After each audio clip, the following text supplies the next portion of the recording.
اخواتي كاس بغداد اللي انا كلمت لكم عليه اتلغى بعد ما اتفقنا، وبعد ما الاهلي وافق والزمالك كان خلاص على مقربه اللي هو وافق. جاي كاس الرابطه قال لك، كاس رابطه الانديه قالت لك احنا ما حدش جه بلغنا باي حاجه، وكمان البطوله دي ما تتلعب هتاثر على الدوري مش الدوري والكلام دوت. فقال لك احنا هنلغيها. بالنسبه لي انا هقول لك هتلغيها ولا مش هتلغيها، هقول لك. بالنسبه لي انا كنت اتمنى البطوله دي تتلغي. هتقول لي ليه؟ هقول لك عشان ما كانش ينفع جمهور الاهلي يقدر يشوف عبد الله السعيد بتيشيرت نادي الزمالك، بتيشيرت نادي الاهلي تاني، وكذلك امام عاشور ما كانش ينفع تشوفه بتيشيرت نادي الزمالك تاني. يعني الجمهور ما كانش هيوافق على الكلام دوت.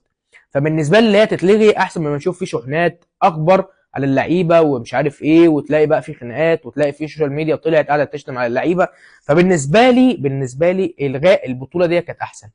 حاليا مفيش الاجيال اللي هي زي بقى الخطيب زمان لما لبس شيرت الزمالك، وحسن شحاته لما لبس شيرت الاهلي الحاجات بتاعت ليله التعصب دي ما عادش موجوده الا قليل قوي دلوقتي، فما كانش حد هيفهم الكلام ده الا قليل.